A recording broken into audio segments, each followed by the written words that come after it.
Notti D'Arabia was shot for 3/4 in Luxembourg and for 1/4 in Algeria, and of course there was a big difference between shooting at home and in a country that didn't have cinema for almost 15 years because of the civil war that took place there.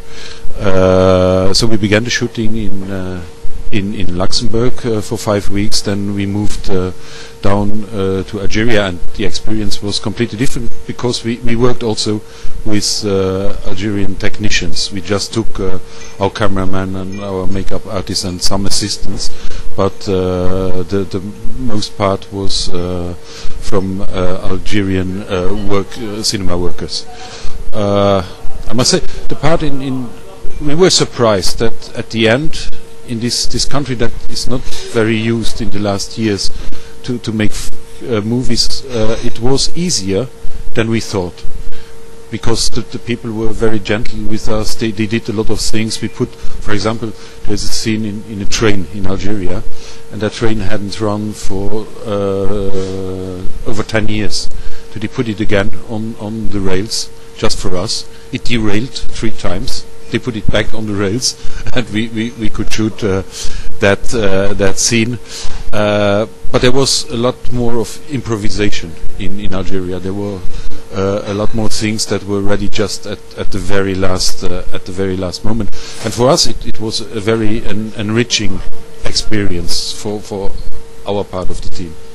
I picked. I invented the story, and I picked up the place. It had to play in Algeria because of this background of the civil war from the 90s and all the things that happened there, because the girl comes from that background in the movie.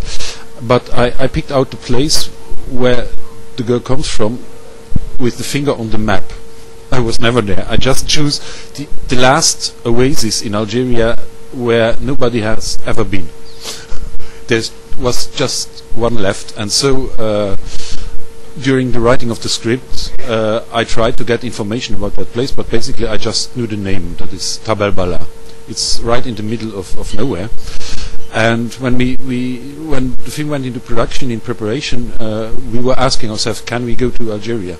So the first idea was to have it still taking place in Algeria, but to shoot it in Tunisia. But then I had a bad conscience, and I said I have to see the place in real, not only with the finger on the map and just use the beautiful name. So I went there. It took also a lot of improvisation because there is no tourism there. So I had a guide, and we went to this place, and then I saw that the people there are so marvelous that we had to shoot it on the real location.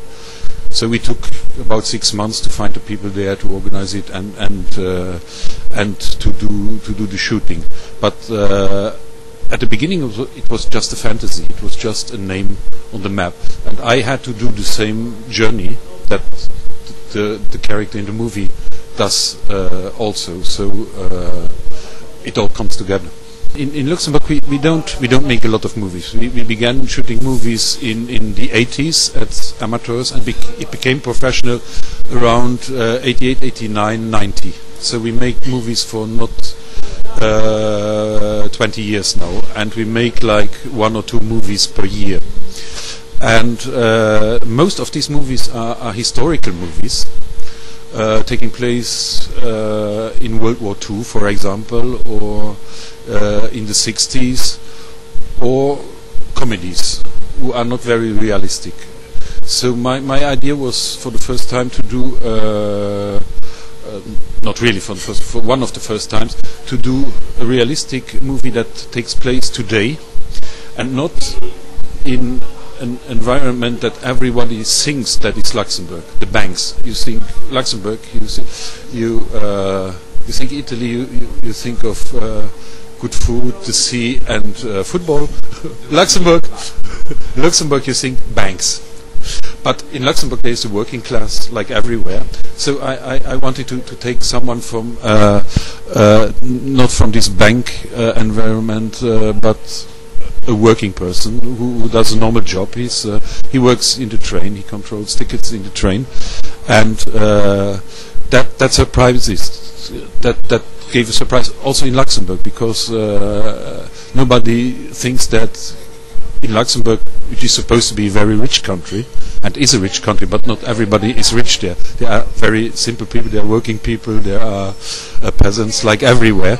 So that was the idea, to show this different Luxembourg, and I hope that's something that can interest in other countries too, not to give another image of Luxembourg than just a bank place.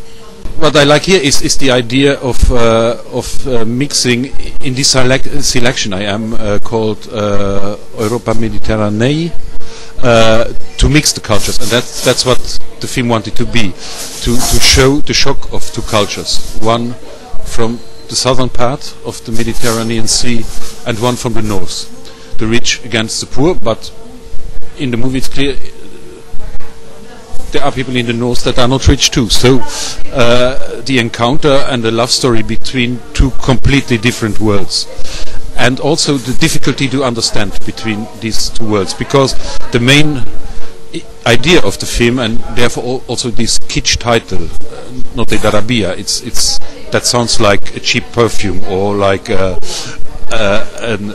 advertising for a travel agency. In fact, in the movie it's the advertising of a travel agency for a trip to the Sahara for 14 days.